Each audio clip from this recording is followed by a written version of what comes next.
Hi friends, আসসালামু আলাইকুম। আপনারা সব কেমন আছেন? আশা করি ভালোই আছেন। কি করছেন, কি হাল আপনাদের? চলুন, আজকে আমি একটা নতুন রেসিপি নিয়ে এসেছি, মাটন আলুর ঝোল। না ঝোল থাকবে না কষা থাকবে, কিন্তু খেতে খুব টেস্টি লাগবে। ঘরে যে সামরিক মশলা থাকে সেই সব দিয়ে করব। প্রথমে কিছু হারা মশলা অ্যাড করে দিলাম, তেজপাতা, এলাচ, লং, মানে যেটা ঘরে অ্যাভেলেবেল থাকবে সেটাই দিয়ে দেবে। তার সাথে আমি 3টে বড় পেঁয়াজ, আর আমাদের রসুন খেতে খুব পছন্দ লাগে, আর মাটন চিকেনে না রসুন হলে তো মোটেই ভালো লাগে না, সেই জন্য 5-6টা আমি রসুন দিয়ে দিলাম। আপনারা একবার ট্রাই করে দেখবেন, মাটন আর চিকেনের সাথে রসুন দিয়ে খুব সুন্দর লাগে। হালকা করে পেঁয়াজটাকে একটু দরদরা ভাজে নিয়েছি, তারপরে 2 টেবিল স্পুন, মানে চা চামচের 2 চামচের মতো আমি আদা রসুনের পেস্ট দিয়ে দিয়েছি। পেস্টটাকে হালকা করে ভেজে নেব। ইজিলি, বহুত ইজি আমি মাটন কষাটা নিয়ে এসেছি। হাতে না টাইম থাকলে ফটাফট কুকারে বানিয়ে নিতে পারবে। আর এখানে মাটনটা আমি নুন, হলুদ আর সর্ষের তেল দিয়ে ম্যারিনেট করে রেখে দিয়েছিলাম, ওটা দেখাতে আপনাদের ভুলে গেছি। ঠিক আছে, কিছু ব্যাপার নয়, এটা তো নর্মাল, সবাই জানে বা করতেও পারে। দিয়ে এই মশলাটাকে দিয়ে আমি আদা রসুনের সাথে কিছুক্ষণ আমি একটু ভাজা ভাজা করে নেব, যেটাকে বলে কষা কষা করে নেব। তারপরে আমি টমেটোটা অ্যাড করব। খুব ইজি, কিন্তু দেখতে যেরকম ইজি, খেতেই সেরকম, তার চেয়ে ডবল ডবল টেস্টি হয়েছিল।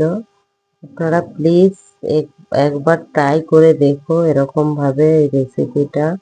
খুব ইজি, ফটাফট বানিয়ে যায়। চলো এবার ঘরের যে সামরিক মশলা থাকে আমি সেই মশলা অ্যাড করব। পরিমাণ মতো নুন, হলদি 1.5 টেবিল স্পুন, কাশ্মীরি লঙ্কার গুঁড়ো 2 টেবিল স্পুন, আর যেটা ঝাল লঙ্কার গুঁড়ো থাকে ওইটা 1 টেবিল স্পুন।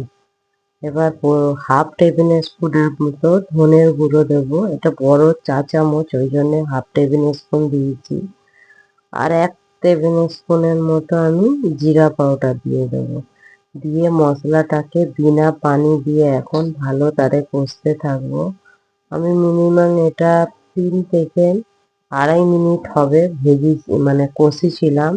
যত মাটনটাকে কষবে তত সুন্দর হবে। দেখতেই পাচ্ছ মাটনের গা দিয়ে মশলার সাথে তেল ছেড়ে দিয়েছে। আর এখানে আমি একটু বিরিয়ানি মশলা অ্যাড করলাম। মাটনে আর চিকেনে একটু ঘরে যে বিরিয়ানি মশলা বানান ওটা অ্যাড করবেন, ওতে ফ্লেভার বা মাটনের যে একটা বাস থাকে ওটাও চলে যাবে, আর টেস্টি খুব সুন্দর লাগবে। এমন লাগবে যেন কোনো বিয়ে বাড়িতে বা ডেকে কোনো রান্না খাচ্ছ। আর আলুগুলো আমি একটু বড় বড় করে কেটেছি, কেন এতে সিটি হবে না, আর ছোট কাটলে আলুর এটা হয়ে যাবে। আমি 3-4 মিনিট মাংস কষার পর আলুটাকে দিয়েও 1 মিনিট তাক কষে নেব। ফটাফট রান্না, কিন্তু টেস্টি খুব সুন্দর। দেখতেই পাচ্ছ মাটনের গায়ে কত সুন্দর মশলাগুলো মেখে গেছে।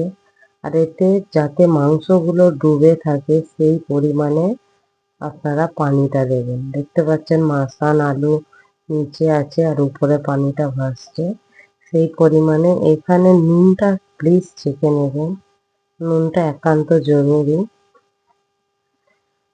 আর ঝালের জন্য আমি 4-5টা কাঁচা লঙ্কা দিলাম, এখানে আমি কাঁচা লঙ্কাটা অ্যাড করে দিলাম ঝালের জন্য। যদি মনে হয় ঝাল পছন্দ নয়, আপনারা একটাই ফ্লেভারের তারে দিতে পারেন। চলুন এবার আমি এতে 5খানা সিটি দেব। 5টা সিটি দেওয়ার পর আরেকটা জিনিস মাথায় রাখবেন, যেটা 5 থেকে 6 মিনিট মানে গ্যাস স্লো দিয়ে রেখে দেবেন। চলুন এবার পরিবেশন করে দেখাচ্ছি আপনাদের ঘরে। খুব শর্টকাটে মাটন কষা, দেখতেই পাচ্ছেন কত সুন্দর টেক্সচার হয়েছে। লাঞ্চের জন্য রেডি আমাদের মাটন কষা। ভাত, পেঁয়াজ আর কাঁচা লঙ্কা রসুনগুলো তো এত অপূর্ব লাগছিল যে বলার ধারণার বাইরে। প্লিজ আপনারা ট্রাই করুন। আর আমার ভিডিও যদি ভালো লেগে থাকে প্লিজ আমার পেজটাকে ফলো করে আমার সাথে থেকো। ওকে বাই, থ্যাংক ইউ, আল্লাহ হাফেজ, সকলে ভালো থেকো, বাই।